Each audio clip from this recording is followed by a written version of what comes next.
تو اینی مسکرا کر بولی، اچھا یہ بتاؤ کہ جب تمہیں پتا تھا کہ گھر میں کوئی نہیں ہے تو پھر تم مجھے یہاں ڈرائنگ روم میں کیوں لائے؟ اینی کی مسکراہٹ دیکھ کر نوکر کی ہمت مزید بڑھ گئی اور وہ دھیرے سے مسکرا کر بولا، جی وہ دراصل آپ بہت خوبصورت ہیں، تو آج آپ کو اکیلی دیکھ کر سوچا کہ آج موقع ہے، کیوں نہ آج تنہائی کا فائدہ اٹھا کر آپ کی خوبصورتی دیکھ لوں۔ یہ سن کر اینی مسکرا کر بولی، کیا گھر بالکل خالی ہے؟ تو نوکر اینی کا مطلب سمجھ گیا اور بولا، جی آپ اور میں یہاں بالکل اکیلے ہیں۔ نوکر کا جواب سن کر اینی اپنے سینے سے دوپٹہ ہٹا کر مسکراتے ہوئے بولی، اچھا تمہیں مجھ میں کیا چیز خوبصورت لگتی ہے؟ نوکر اینی کا اشارہ سمجھ گیا اور آگے بڑھ کر ہاتھ رکھ کر بولا، جی آپ کے یہ۔ تو اینی آس پاس دیکھ کر شرماتے ہوئے بولی، ارے تم تو بڑے ہوشیار ہو، تم نے میرے یہ کب دیکھے؟ بس میڈم جی، دیکھنے والی آنکھ سے آئیے، ہیرا تو اندھیرے میں بھی چمکتا دکھائی دیتا ہے۔ یہ کہتے ہی نوکر نے اینی کو اپنی مضبوط باہوں میں بھر۔ اینی ایک شادی شدہ خوبصورت لیکن شرمیلی عورت تھی۔ اگرچہ وہ اعلیٰ تعلیم یافتہ تھی مگر شادی کے بعد اس نے گھرداری، بچوں کی پرورش اور ایک اچھی بیوی بننے کے دوران خود کو یکسر بھلا دیا تھا۔ 3 بچوں کی پیدائش کے باوجود اینی ایک بھرپور جسم کی مالک تھی۔ اس کا کمال فگر مردوں کو اپنی طرف کھینچتا تھا، جبکہ اس کی گوری رنگت اینی کی خد و خال پر سونے پر سہاگا کا کام کرتی تھی۔ شادی کے 10 سال بعد جب بچے اسکول جانے لگے تو شوہر بھی زیادہ وقت دفتر میں گزارنے لگے، تو اینی کو اپنی سہیلیوں سے رابطے بحال کرنے کا موقع ملا۔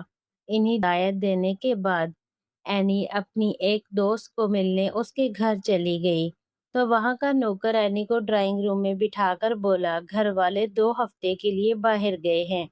تو اینی اٹھتے ہوئے بولی، اچھا تو پھر میں چلتی ہوں۔ اینی کو اٹھتے دیکھ کر نوکر گھبرا کر بولا، جی کچھ دیر تو بیٹھے۔ تو اینی نے نوٹ کیا کہ نوکر کی نظریں مسلسل اس کے سینے پر تھیں۔ یہ دیکھ کر اینی سمجھ گئی کہ نوکر کی نیت ٹھیک نہیں ہے اور وہ تنہائی کا فائدہ اٹھانا چاہتا ہے۔ اینی پہلے بھی اپنی دوست کے گھر آتی جاتی رہتی تھی، تو اینی نے سوچا کیوں نہ آج اس نوکر کو تنہائی کا فائدہ اٹھانے دیا جائے اور دیکھا جائے کہ ایک غیر مرد اس کی خوبصورتی سے کتنا متاثر ہوتا ہے۔ تو یہ سوچ کر اینی دل ہی دل میں مسکرا دی اور صوفے پر بیٹھ کر مسکراتے ہوئے بولی، ٹھیک ہے تمہارے لیے کچھ دیر ٹھہر جاتی ہوں۔ اینی نوکر کا دل بڑھا کر اور اس سے باتیں کر کے انجوائے کرنا چاہ رہی تھی۔ اینی کو مسکراتے دیکھ کر نوکر کی ہمت بڑھ گئی اور وہ بھی مسکرا کر بولا، جی شکریہ میڈم، آپ بہت اچھی ہیں، اپنی سہیلی سے بھی اچھی، مالکن بھی میرا بہت خیال رکھتی ہے، میں بھی دن اور رات کو مالکن جی کی جی بھر کر خدمت کرتا ہوں، آپ کی بھی خدمت کر کے مجھے دلی خوشی ہوگی اور آپ کو بھی بہت سکون ملے گا، یہ میرا وعدہ ہے۔ تو اینی مسکرا کر بولی، اچھا یہ بتاؤ کہ جب تمہیں پتا تھا کہ گھر پر کوئی نہیں ہے تو پھر تم مجھے یہاں ڈرائنگ روم میں کیوں لائے؟ اینی کی مسکراہٹ دیکھ کر نوکر کی ہمت مزید بڑھ گئی اور وہ دھیرے سے مسکرا کر بولا، وہ دراصل آپ بہت خوبصورت ہیں، تو آج آپ کو اکیلی دیکھ کر سوچا کہ آج موقع ہے، کیوں نہ آج تنہائی کا فائدہ اٹھا کر آپ کی خوبصورتی دیکھ لوں۔ یہ سن کر اینی مسکرا کر بولی، کیا گھر بالکل خالی ہے؟ تو نوکر سن کر اینی اپنے سینے سے دوپٹہ ہٹا کر مسکراتے ہوئے بولی، اچھا تمہیں مجھ میں کیا چیز خوبصورت لگی ہے؟ نوکر اینی کا اشارہ سمجھ گیا اور آگے بڑھ کر ہاتھ رکھ کر بولا، جی آپ کے یہ۔ تو اینی آس پاس دیکھ کر شرماتے ہوئے بولی، ارے تم تو بڑے ہوشیار ہو، تم نے میرے یہ کب دیکھے؟ بس میڈم جی، دیکھنے والی آنکھ سے آئیے، ہیرا تو اندھیرے میں بھی چمکتا دکھائی دیتا ہے۔ یہ کہتے ہی نوکر اینی کی کمر کے گرد ہاتھ رکھنے لگا، تو اینی نے جیسے ہی نوکر کی حرکت محسوس کی اس کے اندر ایک عجیب سا اضطراب جاگ اٹھا۔ لمحہ بھر پہلے جو خیال اسے ایک ہلکی سی شرارت، انجوائے اور تجسس کی طرف لے جا رہا تھا، وہ اچانک خوف، شرمندگی اور خود احتسابی میں بدل گیا۔ اس نے فوراً اپنا دوپٹہ سنبھالا اور ایک قدم پیچھے ہٹ گئی۔ کمرے کی خاموشی میں اس کے دل کی دھڑکن تیز سنائی دینے لگی۔ اس نے نوکر کی طرف دیکھا جس کی آنکھوں میں اب بھی ایک عجیب سی چمک تھی، مگر اینی کے چہرے کا بدلتا ہوا رنگ دیکھ کر وہ بھی کچھ گھبرا گیا۔ ایک بوجھ سا محسوس ہوا۔ وہ دروازے کی طرف بڑھی اور بغیر پیچھے دیکھے باہر نکل آئی اور گھر آ گئی۔ گھر پہنچ کر سیدھی اپنے بیڈ روم میں چلی گئی۔ اینی دروازہ بند کر کے کچھ دیر وہیں ٹیک لگا کر کھڑی رہی۔ اس کے ہاتھ ہلکے ہلکے کانپ رہے تھے۔ اسے محسوس ہو رہا تھا جیسے وہ کسی خطرناک کنارے سے واپس پلٹی ہو۔ وہ آہستہ آہستہ چلتی ہوئی صوفے پر آ کر بیٹھ گئی۔ کمرے کی خاموشی میں اس کے دل کی آواز گونج رہی تھی، میں یہ کیا کرنے جا رہی تھی؟ یہ سوال اس کے ذہن میں بار بار گونج رہا تھا۔ اس نے اپنی آنکھیں بند کر لی۔ اسے اپنا ماضی یاد آنے لگا۔ وہ دن جب وہ یونیورسٹی میں پڑھتی تھی، خواب دیکھتی تھی، اپنے مستقبل کے بارے میں سوچتی تھی۔ پھر شادی ہوئی اور آہستہ آہستہ وہ تمام خواب کہیں پیچھے رہ گئے۔ اگلے چند دن اینی کے لیے عجیب گزرے۔ وہ بظاہر سب کچھ پہلے جیسا ہی کر رہی تھی، بچوں کو تیار کرنا، کھانا بنانا، گھر سنبھالنا، مگر اندر کچھ تبدیل ہو چکا تھا۔ ایک دن جب بچے اسکول گئے اور شوہر دفتر، تو گھر میں مکمل خاموشی چھا گئی۔ وہ کھڑکی کے پاس جا کر کھڑی ہو گئی۔ باہر زندگی رواں تھی، لوگ آ جا رہے تھے، گاڑیاں گزر رہی تھیں، مگر اس کے اندر جیسے وقت رک گیا تھا۔ اسی لمحے اس کی پرانی سہیلی نادیہ کا فون آیا۔ اینی کہاں گم ہو آج کل؟ نادیہ نے ہنستے ہوئے کہا۔ اینی نے ہلکی سی مسکراہٹ کے ساتھ جواب دیا، بس زندگی میں مصروف ہوں۔ نادیہ نے فوراً محسوس کر لیا کہ کچھ ٹھیک نہیں۔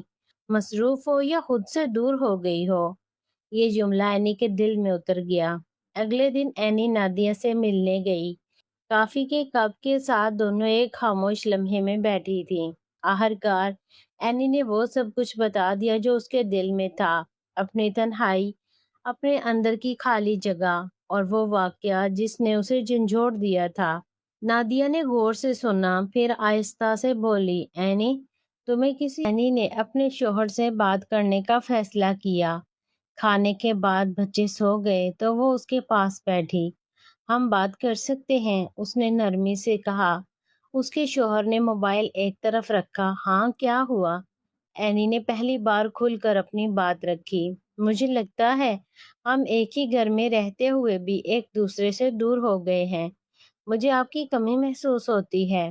اس کے شوہر نے گہرا سانس لیا۔ میں سمجھتا ہوں، مگر کام کا دباؤ بہت ہے۔ کام ہمیشہ رہے گا، مگر کیا ہم بھی ایسے ہی رہیں گے؟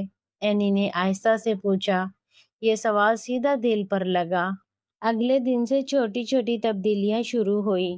شوہر نے ہفتے میں ایک دن جلدی گھر آنا شروع کیا۔ دونوں نے ساتھ چہل قدمی کرنا شروع کی۔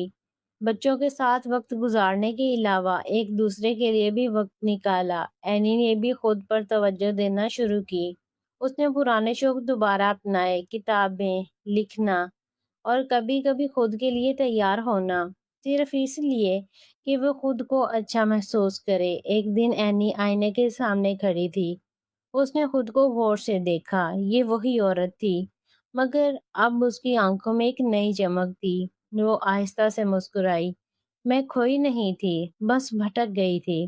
کچھ مہینوں بعد اس کی ازدواجی زندگی میں واضح فرق آ چکا تھا۔